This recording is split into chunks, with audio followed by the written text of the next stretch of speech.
안녕하세요. 저는 성격이 털털하고 무던하다는 소리를 자주 듣는 40대 후반 여성입니다. 어린 시절에는 다혈질이었던 저도 나이를 먹으니 점점 그 불같은 성미가 사라지더군요. 그렇지만 결혼 후 오랜만에 그 불길이 다시 치솟은 일이 생겼는데요. 오늘은 그 일에 관해 여러분께 알려드릴까 해요. 저는 지방 전문대를 졸업한 간호사예요. 경상도 출신이지만 졸업 후 수도권에 올라와 일을 하고 있었죠. 남편은 친목 동호회를 나갔다가 알게 됐어요. 사람이 차분하고 잔잔한 호수 같은 사람이라 당시만 해도 다혈질이었던 제 성격을 모두 다 받아줄 수 있을 만큼 포용력 있는 사람이었어요. 연애 3년 후 결혼을 했을 때도 저희 부부에게는 아무런 문제가 없었어요. 교양 있는 시어머니, 성격 좋고 사람 좋은 시아버지, 4살 많은 아주버님과 형님, 남편과 1살 차이 나는 서방님과 동서까지. 멀리서 볼 때는 아무 문제 없는 완벽한 가족에 가까웠죠. 하지만 이 시댁에서 구심점이 되어줘야 할 시어머니는 제가 결혼한 지 3년 만에 암 이식 수술 후 요양을 위해 강원도에 전원주택을 지어 그곳에 살게 됐어요.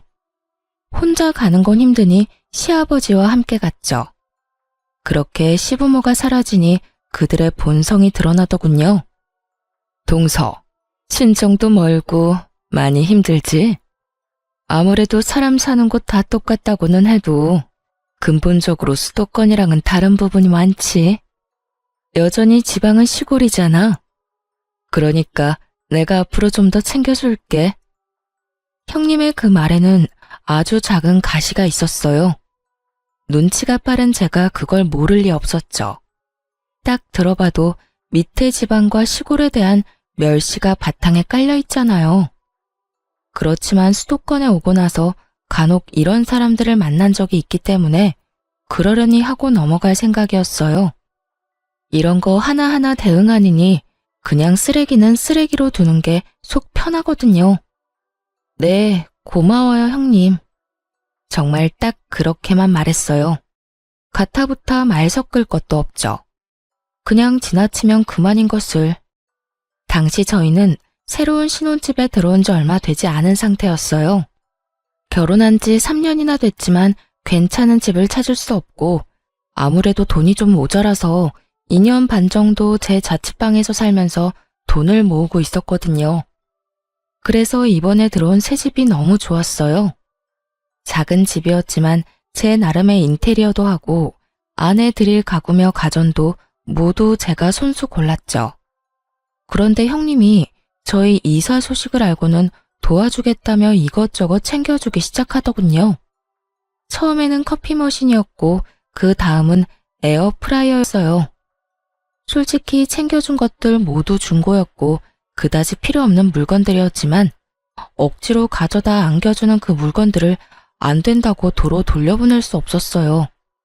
솔직히 그 사람 평소 행실이야 어떻든 챙겨주고자 한 건 아주버님 생각이었을 수도 있으니까요. 게다가 성의를 무시하는 것도 좀 그랬어요. 좋은 의도라고 생각하기로 했죠. 그런데 뒤로 갈수록 좋은 의도가 아닌 것 같더라고요. 그러다가 결국 일이 터졌죠. 동서, 이거 받아. 내가 저번에 동서 집에 가보니 밥솥이 4, 5인용이더라고. 우리 집 밥솥은 10인용이니 손님 많이 왔을 때도 덜 불편할 거야. 계속 쓰고 있기 그렇잖아. 저희한테 주시면 형님네는요? 10인용이면 저희야 좋기는 한데. 살짝 거부감이 생겼어요.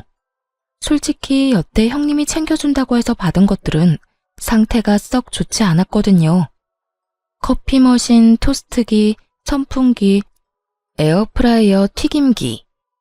거의 대부분이 본인이 쓰다가 준 것들이었어요. 처음 한두 번은 깨끗하게 해서 주는 것 같더니 그 뒤부터는 점점 먼지 쌓인 것 그대로 주더군요. 게다가 거절할 틈도 없이 무조건 가져와서 안겨주니 받지 않을 수도 없었고요. 여하튼 또 그런 일이 생길까봐 저도 마음 졸였죠. 얼마 전에 친정에서 밥솥을 하나 해왔어. 기존에 쓰던 것도 몇 개월 안 됐으니 동서한테 줄게. 어차피 이것저것 많이 아끼고 있지? 아, 고마워요, 형님. 그렇지 않아도 곧 태어날 아이를 위해서라도 밥솥은 큰 걸로 살까 고민했어요. 챙겨주시면 잘 쓸게요. 솔직히 몇 개월 전에 샀다는 이야기에 이번에는 좀 다르겠구나 하고 생각했어요. 사실 저희 집에 있던 밥솥은 제가 자취하면서 쓰던 것이거든요. 집 사는데 돈을 다 끌어모았던 터라 돈이 많이 모자라서 자취할 때 썼던 것들 중에 쓸만한 건 여전히 쓰고 있는 형편이었어요. 혼자 살 때야 작은 것도 괜찮았지만 결혼을 하고 나니 입도 늘고 간혹 손님이 오면 밥하기 애매하더라고요. 그래서 저는 너무 고마워했죠. 그래, 없는 형편에 이것저것 가릴 틈이 어딨겠어? 우선 아끼고 봐야 살림의 보탬이 되지 않겠어?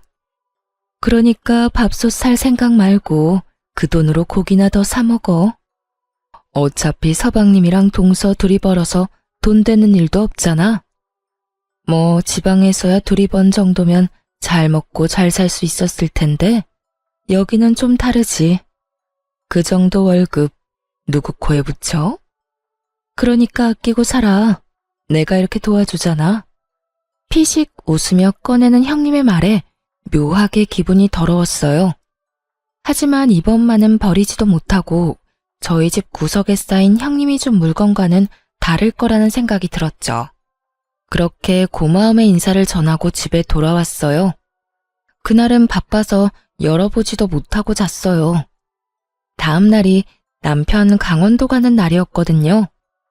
저는 당직이 있어서 가지 못하고 남편 집만 싸줬어요. 하룻밤 자고 온다고 했거든요. 당직을 서고 집에 오니 남편은 이미 강원도로 떠났더군요. 그리고 저는 전날 받아온 밥솥을 꺼냈어요. 밥솥은 대형 브랜드 물건으로 작년 모델이 맞긴 했어요. 그런데 밥솥을 확인하다가 열이 확 오르는 걸 느꼈어요.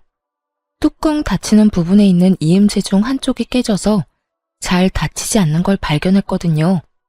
물론 그뿐이면 차라리 다행이었어요. 제품 뒤쪽에 있는 물바지에는 얼마나 오랫동안 안 씻었는지 곰팡이가 가득 펴 있었고요. 무엇보다 안쪽 뚜껑을 열어보니 증기 빠져나가는 곳에 덕지덕지 묻어있는 변색된 오염물들이 보다가 진짜 토할 뻔했어요. 저는 여태 형님이 준 물건들을 떠올렸어요. 이건 아니다 싶었죠.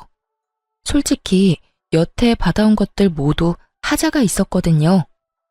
결국 안 되겠다 싶어 형님에게 전화를 했어요. 형님, 전화통화 괜찮으세요? 밥솥 써봤어? 잘 되지? 조금 문제가 있는 곳이 있지만 그래도 동서 상황이면 그것도 감지덕지지. 안 그래? 다 알고 보낸 거더라고요. 실수였거나 모른다고 했으면 다음부터는 이런 거 안 줘도 된다고 이야기만 하고 끊을 생각이었거든요. 설마 문제 있는 거 알고 보내신 거예요? 형님, 제가 여태까지 아무 말 안 했는데 정말 너무하시네요. 여태껏 챙겨주신다면서 저한테 말도 없이 가져와서 주신 것들 다 문제 있는 제품들이었어요. 깨끗하지도 않았고요. 제가 달라고 하지도 않았는데 그딴 쓰레기 건네주고 선심 쓰듯 착한 척 하시는 거 솔직히 기분 더럽거든요. 이번에도 마찬가지예요. 동생 내외에게 선심을 쓰고 싶거든 물건 상태가 어떤지 확인은 하고 보내셔야죠. 뭐? 동서, 지금 그게 나한테 할 말이야? 내가 동서 생각해서 준 거잖아. 그리고 막말로 싫다고 했으면 내가 안 줬겠어? 공짜 좋아해서 다 받아간 건 동서지. 제가 공짜를 좋아해서 받아갔다고요? 상대방 성의를 무시할 수 없어서 받아간 거라고요. 지금 그 물건들 한 번도 안 쓰고 구석에 처박혀 있고요. 그리고 다짜고짜 가져와서 안겨주면 거절하지 말라는 소리랑 뭐가 달라요? 그것도 어른들 가족들 있는 데서 그러시는데.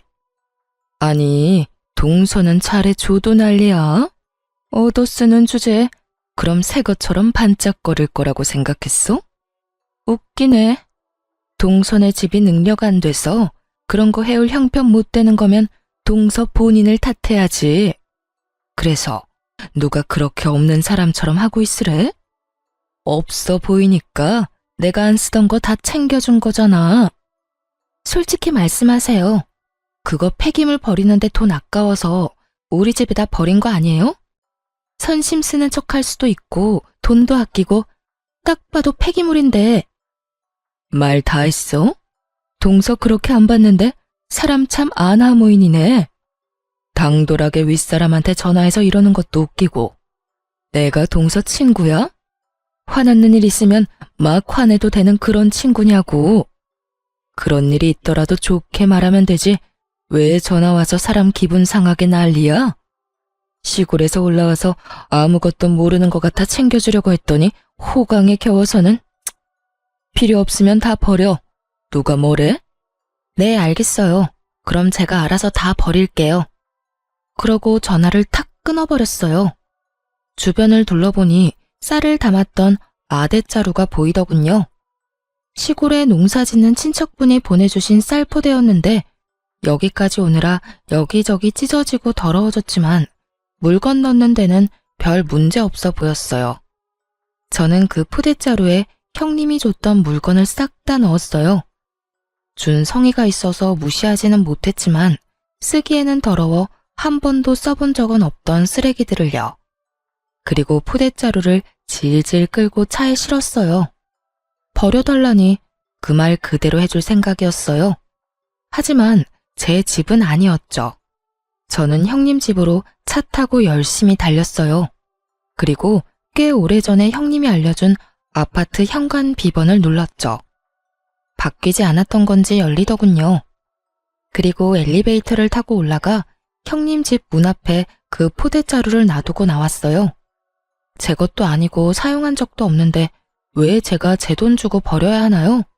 버려달라는 사람이 버려야죠. 그렇게 집에 와서 개운한 마음으로 쉬는데 아주버님에게서 전화가 왔어요. 네, 아주버님. 어쩐 일이세요? 그이랑 강원도 가신다고 들었는데요. 아니, 재수씨.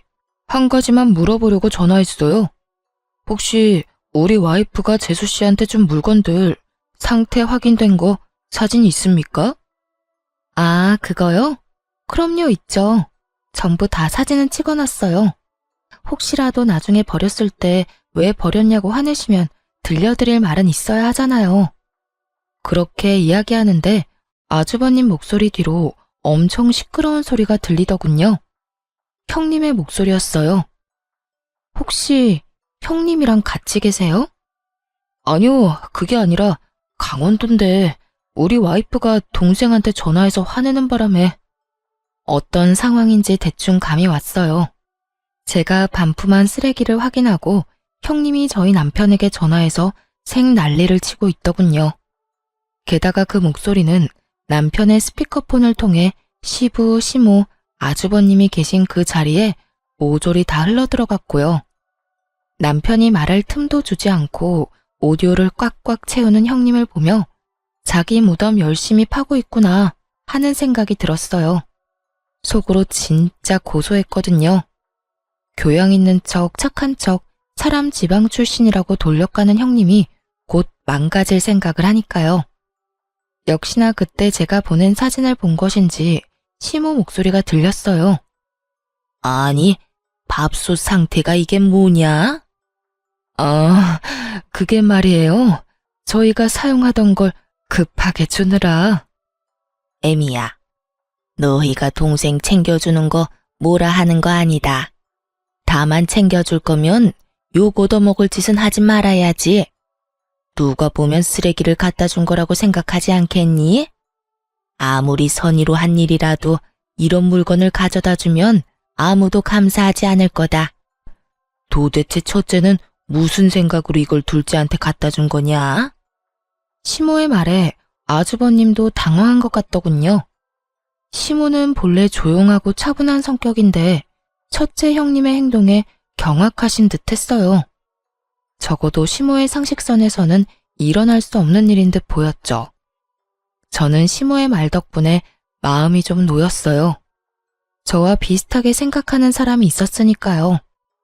결국 시모의 비난의 말을 견디지 못한 아주버님이 남편의 전화기를 가로채 빽 소리를 질렀어요. 이 여편네가 뭘 잘났다고 소리를 질러? 밥솥 상태를 보니 당신이 잘못한 게 확실해 보이는구먼. 도대체 집에서 하는 일이 뭐야? 당신까지 왜 그래요? 없이 사는 둘째 서방님 도와주는 게 뭐가 문제예요? 당신도 쓸데없이 자리만 차지하는 물건 처분할 수 있다고 좋아할 때는 언제고? 내가 언제 그런 말을 했어? 발뺌 할 거예요? 그만! 지금 여기가 어딘 줄 알고 언성을 높여? 지금 어머니 아버지 이 전화 다 듣고 계시거든? 말 좀 예쁘게 해. 지금 하고 있는 이야기가 모두 시부모 귀에 들어갔다는 걸 알자마자 형님은 급격하게 아무런 말도 하지 않았어요. 아니, 아예 입을 다물었죠. 성질 좀 죽여. 내가 봐도 밥솥은 너무했어.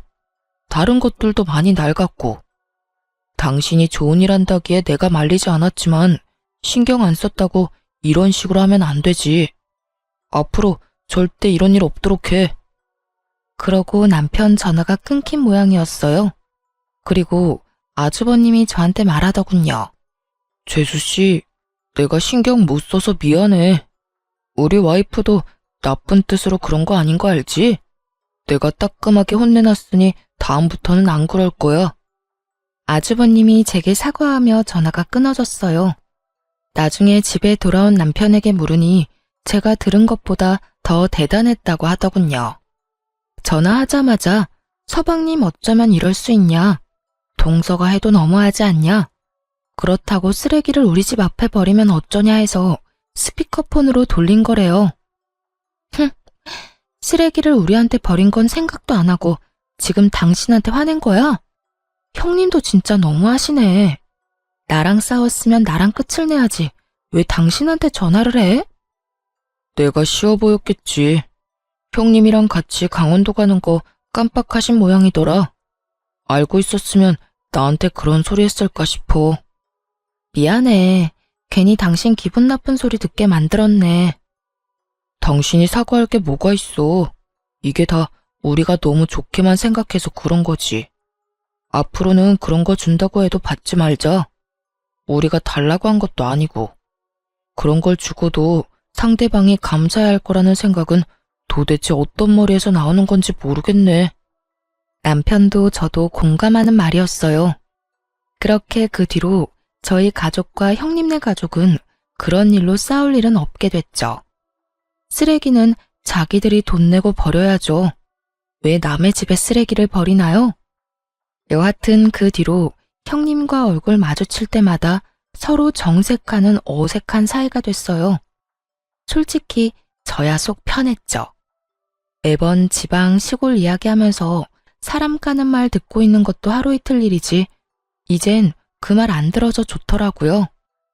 그렇게 형님과는 서로 간섭하지 않기로 은연중에 정리가 됐는데 동서는 또 다르더군요. 동서는 수도권에 있는 좋은 대학을 나와서 대기업에 취직한 재원이었어요. 본인의 학교나 직업에 대한 자부심도 대단했고 무엇보다 저와 동갑이라서 결혼 직후에는 저의 그런 정보를 얻으려고 엄청 애썼어요. 둘째 형님은 대학교 어디 나오셨어요? 저희 친정에서 학교 다녔어요. 어차피 전문직이라 기본만 배우고 실습이나 경력을 어디서 쌓느냐에 따라 또 다르거든요. 병원도 요새는 세분화돼서 잘 나뉘어져 있어서. 그렇게 생각하시면 안 되죠. 그래도 학벌과 지연이 얼마나 중요하고 많은 부분을 차지하는데. 그렇지 않아도 저희 회사 지잡대 나온 직원 한 명 있거든요. 우리가 하는 대화에 끼지도 못하고 무슨 말인지 알아듣지도 못해요. 게다가 묘하게 눈치도 없어서 상황 파악도 못하거든요.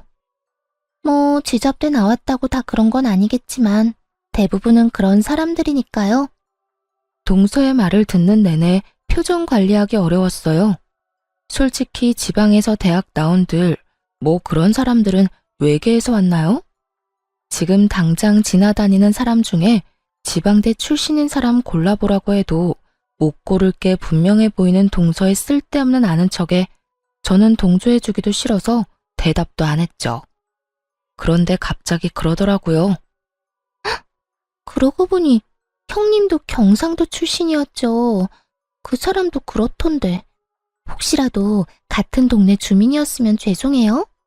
제가 요즘 그 사람 때문에 너무 힘들어서 말이 그냥 막 나와버렸네요. 정말로 신경을 살살 긁는 재주가 있더라고요. 그래서 저도 말해줬죠. 경상도가 워낙 커서 아마 제 지인은 아닐 거예요. 그리고 그런 부분에서는 걱정하지 말아요. 지방 사는 사람들도 그런 말들 하거든요. 무슨 말을 해요? 그 수도권 사는 사람들요.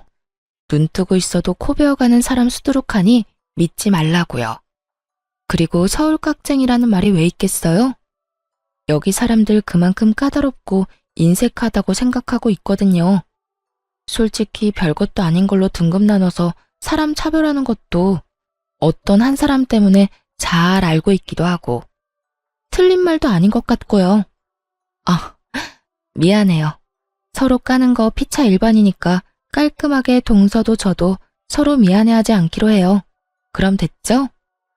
제 말에 동서가 똥 씹은 표정으로 저를 보더군요.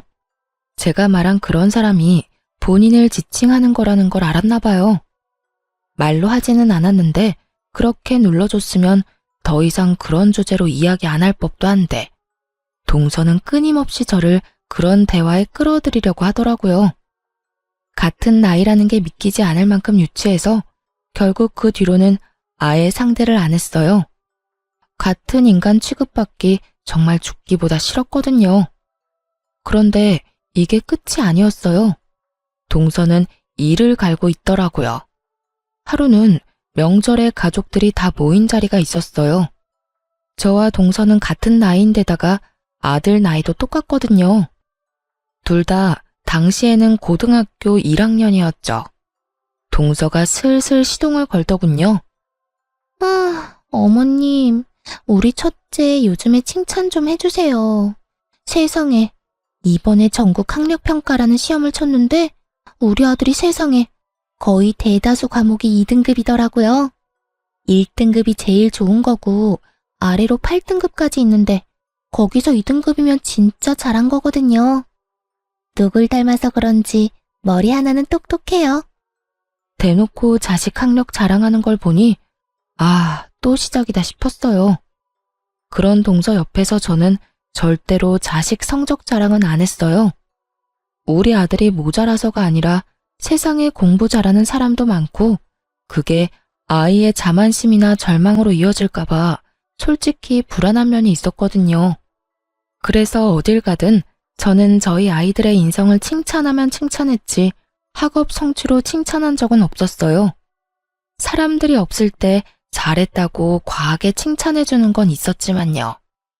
형님이 듣고 있다가 부러워하면서 대답하더라고요. 어머, 막내 동서 진짜 좋겠다. 우리 아들은 공부를 영 안 해서 망쳤잖아. 좋은 대학 졸업 못할 것 뻔하니까 그냥 대충 구색 맞추기로 대학 갔다가 졸업과 동시에 사업하는 제 아버지 밑에서 일 배우라고 하려고. 근데 걔는 어느 대학 가고 싶어서 그래? 아직 진로는 이르죠. 3년 남았고 이 정도 성적이면 어딜 가도 갈 수 있을 테니까. 어떤 곳이든 제가 밀어줄 생각이에요. 될성 부른 떡잎은 알아본다니까요. 참 김칫국도 시원하게 들이키고 있더군요. 물론 잘하는 아이가 계속 잘할 수도 있지만 굳이 그걸 입 밖으로 내지 않는 게 더 좋을 텐데 왜 저러나 싶었어요. 그런데 동서가 제 눈치를 살살 보더니 결국은 제 아들 이야기를 꺼냈어요. 그러고 보니 둘째 형님네 아들은 어때요? 전국 평가라서 둘째 형님네 아들도 시험 쳤잖아요. 시험 점수는 잘 나왔어요? 내가 듣기로는 사교육도 안 시킨다는데 그래가지고 되겠어요? 모름지기 교육은 선행이 필요해요, 선행이. 이제 와서 시작해도 다 늦은 거 아시죠? 게다가 보세요. 사촌지간의 동갑인데 얼마나 기분이 안 좋겠어요? 사춘기 남자애가 얼마나 상처받을지 그래도 형님은 성적 같은 거 중요하게 생각 안 하잖아요. 그게 속 편할 수 있죠. 자식 앞날에는 크게 도움 안 되더라도 편하긴 하잖아요. 안 그래요? 정말 몰상식하고 속 끓는 소리 하는 데는 1인자더군요. 제가 한숨을 푹 쉬자 듣고 있던 시모가 동서에게 한마디 했어요. 막내야, 애들끼리 비교하는 거 아니다. 왜 경쟁의식을 부추기고 있어? 애들마다 특성도 다르고 잘하는 것도 다른데 왜 그거 하나로만 판단하니? 너한테 그게 중요하다고 해서 다른 사람에게도 중요할 거라고 생각하는 건 착각이고 오만이지. 애들이 듣기라도 했으면 어쩔 뻔했니? 어머, 죄송해요. 전 그런 생각은 못했네요. 그냥 학업 신경 안 쓰는 형님네가 너무 불안해서 저도 모르게 한 소리 해버렸네요. 죄송해요, 형님. 죄송하다고는 말하지만 눈빛에는 자기가 이겼다는 우월감으로 가득 차 보이더군요. 괜찮아, 동서. 내가 우리 아들 성적에 크게 신경 안 쓰는 건 맞는 말인데 뭐. 근데 그런 시험 있었다는 것도 몰랐네? 아들, 잠깐만 이리 와봐. 네, 엄마. 너 이번에 전국 학력평가? 뭐 그런 시험 친 거 점수가 어떻게 나왔니? 엄마가 잘 기억이 안 나네? 사실 알고는 있었어요. 우리 아들 성적이 잘 나온 거. 제가 엄마인데 왜 모르겠어요. 아, 이번에는 운이 좋았는지 전 과목 1등급 나왔어요. 저번에는 1, 2등급 섞여 있었는데 이번에 인강이 좀 도움된 것 같기도 해요. 어머, 그랬어? 잘했어, 잘했어. 지금 뭐 하고 있었어? 여름방학에 영어학원 다녀보려고요. 아직 1학년이라서 회화학원으로 다녀보고 싶어서 알아보는 중이에요. 입시나 시험 대비 영어는 2학년이나 3학년 방학에 들으면 될 것 같고 일단 좀 더 자연스러운 영어를 접해볼 생각이에요. 누구 아들인지 똑부러지게 말하더군요. 제가 말하지 않아도 아들은 자기에게 뭐가 필요한지 정확히 알고 있었어요. 물론 그렇게 계획적으로 키운 건 저였지만요. 아들을 방으로 들여보내고 꿀먹은 벙어리가 된 동서에게 제가 웃으며 말했죠. 우리 아들이 외탁을 한 것 같아요. 사실 여태까지 말씀드릴 일이 없어서 말 안 하고 있었는데 저희 부모님 두 분 다 교육직에 몸담고 계셨거든요. 오빠도 의사고 여동생도 변호사라. 솔직히 저희 가족 중에 저만 공부하는 거 별로 안 좋아했어요. 그런데도 우리 아들 머리 좋은 거 보면 아무래도 삼촌이나 이모 영향을 많이 받은 것 같아요. 제가 그렇게 말하자 시모가 고개를 끄덕이더군요. 시모는 알고 있었거든요. 저희 집안에 고학력자가 많다는 걸요. 그리고 제가 그걸 말하는 걸 그리 좋아하지 않는다는 것도요. 솔직히 집에 잘난 사람 많으면 필연적으로 쭉정이 하나쯤은 생기고 그게 우리 가족 중에서는 저였거든요. 그렇다고 제가 사랑을 못 받은 건 절대 아닌데 상대적 박탈감을 많이 느꼈었죠. 그리고 아들이 커감에 따라 그 박탈감을 많이 회복했고요. 아들이 잘 되니 제가 잘 되는 것처럼 마음이 편안해졌으니까요. 어쨌든 자기 아들과 동갑인 제 아들이 실력이 더 좋다는 걸 알고 난 뒤 동서는 그 뒤로 학업과 관련된 이야기는 전혀 하지 않았어요. 세상에는 뛰는 놈 위에 나는 놈 있다는 걸 손수 몸으로 겪었잖아요. 제가 아들 성적 자랑 안 하는 건 이런 사태를 미연에 방지하기 위한 것도 있어요. 애 성적 자랑하다 상대방에게 발리면 그것만큼 쪽팔리는 것도 없거든요. 그것도 본인이 먼저 도발했다고 친다면 말이죠. 그렇게 저는 저와 맞지 않는 두 사람을 저와 멀리 떨어뜨리는 데 성공했어요. 남편과 헤어질 수는 없으니 그 사람들을 최대한 멀리하는 것 말고는 저의 내적 평화를 유지할 방법은 없었죠. 뭐 그건 그거대로 나쁘지는 않았어요. 명절, 부모님 생신 이런 때 제외하고는 거의 만날 일이 없으니까요. 그런데 어느 날 시부가 쓰러졌다는 연락을 받게 됐어요. 아파서 강원도에서 요양을 하고 있는 건 시모였는데 갑작스레 시부가 쓰러진 거죠. 뇌경색이었고 다행히 장보러 시내에 나와 있던 터라 일찍 발견돼서 병원으로 갈 수 있었어요. 다행이었죠. 최대한 골든타임은 지켰으니까요. 하지만 강원도에는 시모와 시부뿐이었고 시부가 다치니 요양 중인 시모가 시부의 간병을 해야 했어요. 물론 간병보험을 들어서 간병인을 쓰기도 했지만 모든 시간을 간병인이 봐주는 건 아니니까요. 게다가 좀 더 전문적인 치료를 위해서 시모는 서울로 시부를 옮기고 싶어 했어요. 결국 두 분 모두 강원도 생활을 간단히 정리해두고 서울로 올라오셨어요. 애초에 처음 강원도에 가실 때 서울에 가지고 있던 집을 팔고 갔던 건 아니었어요.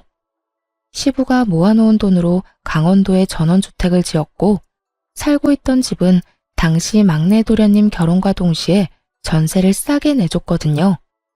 그래서 시부를 병원에 입원시키고 나면 시모가 거주할 만한 곳이 딱히 마땅찮았어요.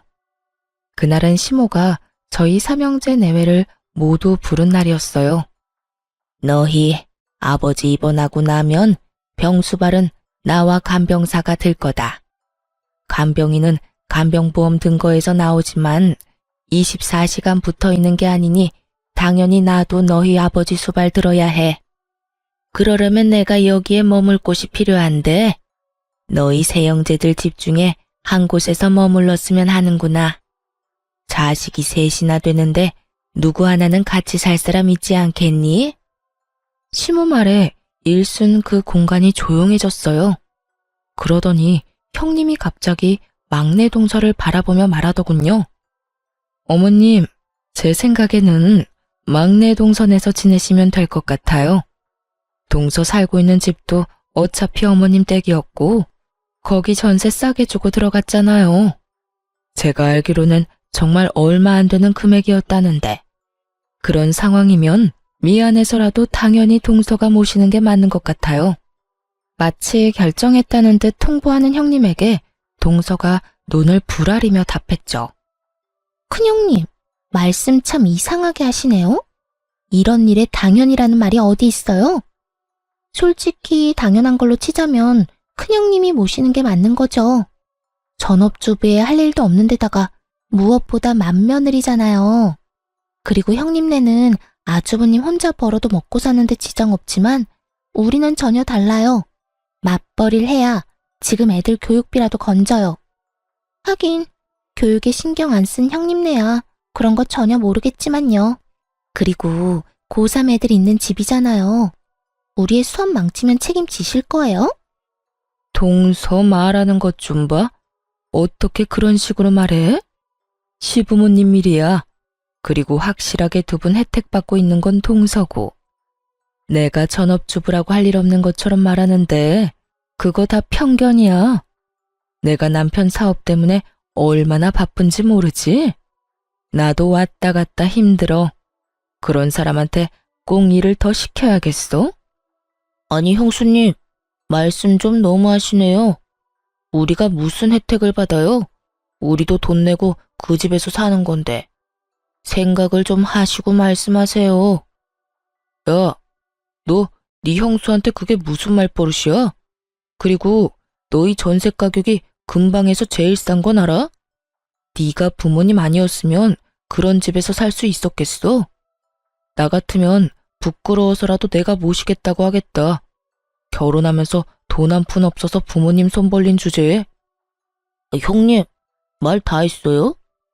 어느새 첫째 형님과 동서의 다툼은 첫째 아주버님과 서방님의 싸움으로 번졌고 두 사람이 멱살을 잡으며 누가 잘했니 못했니 옥신각신하고 있었어요. 결국 누구 하나 피볼 것 같으니 남편이 깜짝 놀라 두 사람을 말리고 들었죠. 형님, 막내야, 그만 좀 해. 어머님 보시는 앞에서 이게 무슨 주대야? 둘째, 네가 하면 되겠네. 재수씨 간호사라 수발도 잘 될 거고 집에 무슨 일 생기면 처치도 빨리 할 수 있을 거 아니야. 그냥 너희 집에서 모시면 되겠네. 맞아. 형네가 모시는 게 맞는 거네. 간호사 며느리 뒀다 어딨어? 이럴 때 쓰는 거지. 그렇게 싸우다 우리 쪽으로 불통을 투하하더군요. 솔직히 현실성 없는 이야기라서 가만히 있었는데 결국은 우리 쪽으로 몰더군요. 솔직히 정말 하기 싫었어요. 환자 치료에 감정 노동까지 하는 간호사 일이 만만치 않다는 걸 아무도 모르더군요.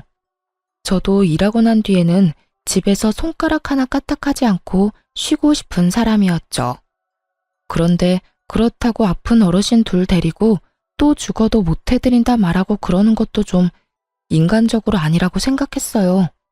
그렇지만 저희도 사정이 그리 좋지만은 않았죠. 집은 23평이고 건장한 아들이 둘이나 있는 집이었죠.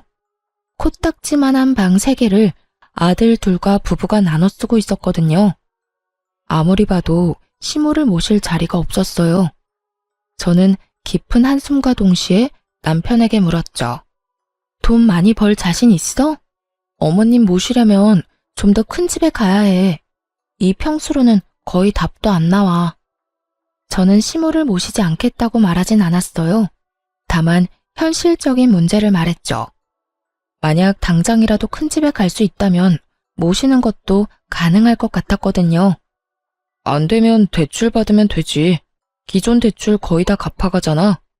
아니면 이 집도 가격 많이 올랐으니까 팔고 조금 더 외곽에 있는 큰 집을 대출 끼고 사도 되고. 그리고 나 많이 도와줄 거지? 나 혼자 모든 걸 감당하게 하지만 않으면 나도 2분 모시는 거 괜찮아. 당연하지. 내가 많이 도와줄게. 지금도 많이 도와주고 있잖아. 정말로 남편은 저를 잘 도와주는 사람이었고 약속까지 하니 마음이 좀 놓였어요. 그래서 제가 시모에게 말했죠. 그이가 많이 도와준대요, 어머님.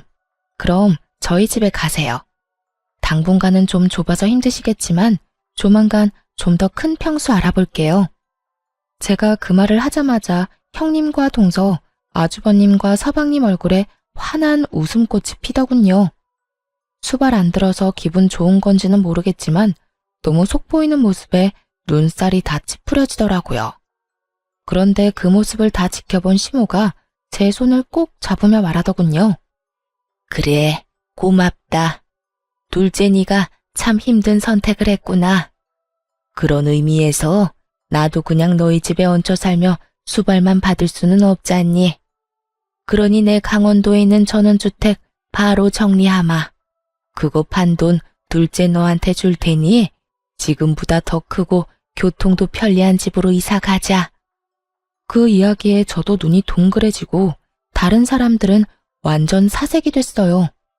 시모가 살고 있던 전원주택 가격이 거의 10억이 넘어갔거든요. 고급 전원주택의 2층 집, 대지도 넓어서 가격이 못해도 10억쯤 나온다고 했거든요.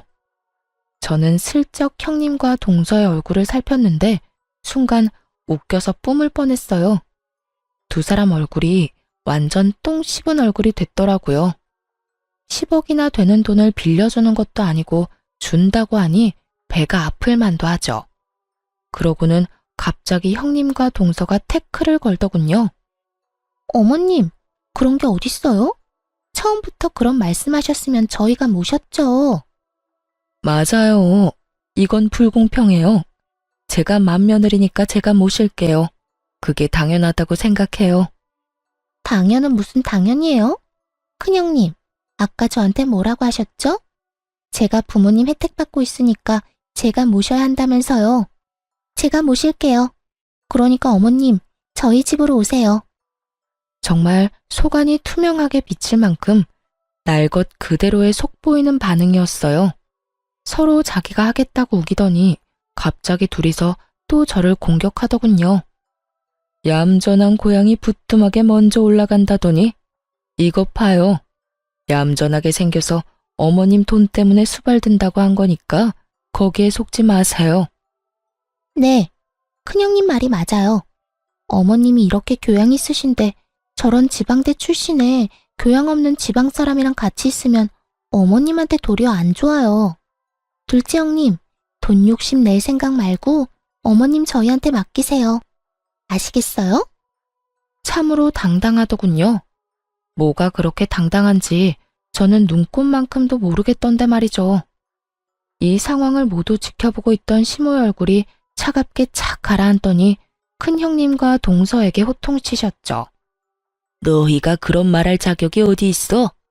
이미 너희 둘은 기회를 영영 잃었어. 내가 돈 이야기하기 전에 내 수발 든다고 한 사람은 둘째 혼자뿐이었어. 서로에게 미루기만 한 너희 둘이 무슨 자격으로 내 수발을 들겠다 말아야? 이미 내가 둘째를 골랐다고 하지 않았어? 어머님, 그렇지만 돈 10억이 애들 이름도 아니고 이런 식으로 하나들한테 다 주시는 것도 형평성에 어긋나고요. 형평성?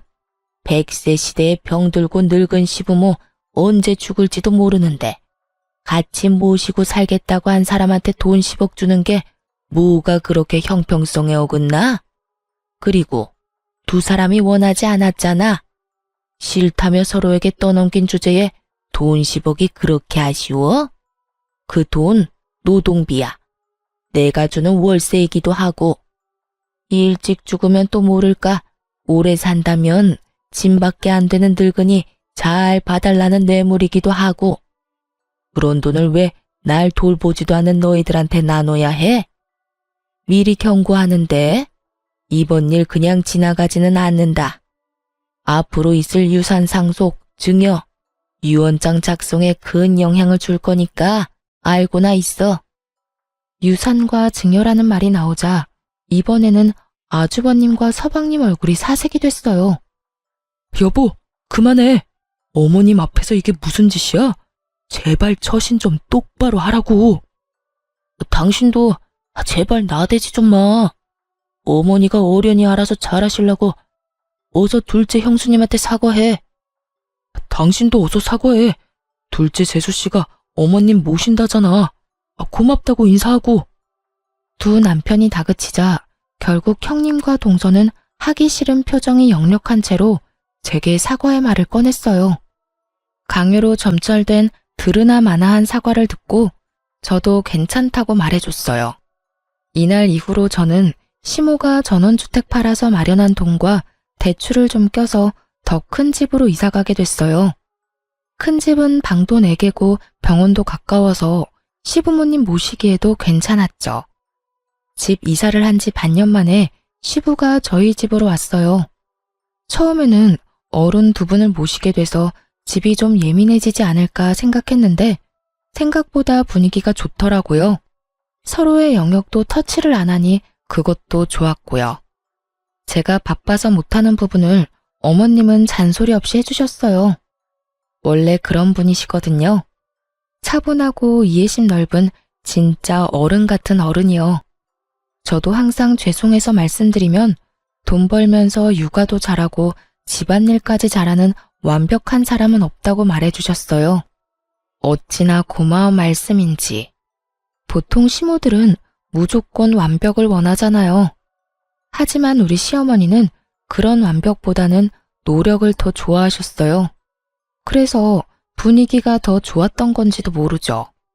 퇴원한 시부는 병으로 좀 어눌해지고 몸 상태가 좀 나빠지기는 하셨지만 특유의 쾌활한 성격은 여전하시더군요. 저랑 개그 코드나 식성이 잘 맞는 것도 좋지만 둘째와 죽이 잘 맞으시더라고요. 같이 게임 같은 것도 하고 산책도 같이 나가는 거 보니 너무 좋았어요. 애들이 남들과 함께 살아가는 법을 배우고 있는 것 같아 조금 뿌듯하게 느끼기도 했고요. 그런데 그렇게 화목한 저희 집도 찬 기운이 풀풀 날릴 때가 있긴 했어요. 바로 아주버님과 서방님 부부가 방문하는 날이요. 항상 올 때마다 시부모님에게 그 말을 꺼내거든요. 어머니, 언제까지 둘째 집에 있을 겁니까? 이제 저희 집도 준비가 됐어요. 와이프한테 사업 맡길 일도 없고 이미 자식들도 모두 독립해서 집도 널널하고 좋습니다. 그러니 이제 그만 저희 집으로 오세요. 그러지 말고 저희 집은 어떠세요? 구관이 명관이라고 옛날 살던 집이 좋고 근처에 어머니 아는 분들도 많잖아요. 저희도 첫째 대학 들어가서 둘째만 남았거든요. 걔는 공부 못해서 신경 안 써도 되니 두 분한테 모든 신경 쏟을 수 있어요. 그러니 저희 집으로 오시면 돼요. 일 없다. 내가 너희들 집에 왜 가? 여기가 이렇게 내 집 같고 좋은데. 늙은이한테 또 새로운 환경에 맞춰 살라는 말이냐? 노인 공경도 몰라. 어머님, 그렇지만 이러면 안 되죠. 이런 식이면 대놓고 차별하시는 거랑 뭐가 달라요? 그 말이 맞아요, 어머님. 저희들한테도 기회는 한번 주셔야죠. 그래야 잘 모실 수 있는지 없는지를 알 수 있잖아요. 너희는 여태 니들이 둘째한테 한 건 생각 안 하지? 내가 그걸 다 봤어. 첫째, 네가 둘째 지방에서 올라왔다고 깔보고 무시하는 거 1년에 몇 번 만나지 않은 나라도 알 정도로 노골적이고 지저분한 일이었어. 그리고 막내, 네가 둘째 출신 때문에 한 소리 하는 거 그것도 얼마나 꼴불견인지 아니? 둘 다 어쩜 이렇게 괘씸한 짓만 골라서 하는지. 결국 그렇게 화를 내신 시모가 아주버님을 쳐다보며 한마디 툭 던지셨어요. 너는 아버지한테서 빌려간 사업자금 언제 갚을 거니? 너희 집에 오라고 설득하기 전에 빌려간 돈부터 갚을 생각을 해야지. 그러자 아주버님과 큰형님이 합주기가 됐어요. 입이 있는들 무슨 말을 하겠어요? 아주버님이 시부에게 빌려간 돈이 1억을 넘었으니까요. 아주버님을 쫓아낸 시모가 이번에는 서방님을 보며 말했어요. 너는 집 빌려준 지가 벌써 몇 년째인데 거기서 나올 생각을 안 해? 그 집, 내가 그 전세 받고 빌려준 건 너희가 미래에 더 좋은 집을 갈 거라고 생각했기 때문이야. 그런데 여태껏 느릿느릿 이제 더는 못 참겠으니까 너희도 이제 내 집에서 나가서 새로운 집 찾아보거라. 곧 내놓을 테니까. 어머니, 어머니. 4명이 이구동성으로 외치더군요. 하긴 그럴 수밖에 없죠. 지금 시부모에게 지원받은 모든 걸 뺏기게 생겼는데 그 상황에서 예, 그러겠습니다 하는 쪽이 더 이상한 거죠. 왜? 뭐가 억울해? 둘째네는 나한테 받아간 것도 없고 다 본인들 알아서 했어. 그런 와중에도 나랑 너희 아버지 함께 모시겠다고 해준 사람이야.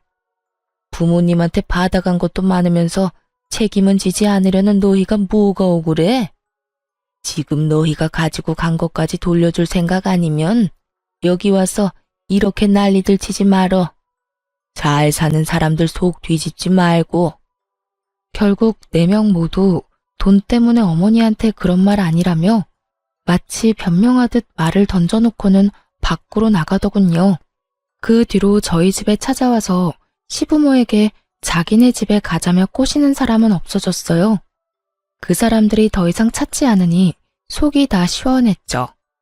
그러게 처음부터 남한테 맡길 생각으로 남한테 미루기 전에 상황 파악을 잘했더라면 그 누구가 됐든 우리보다는 더 좋은 조건으로 이제 와서 후회하고 매달리는 일은 없었을 거예요.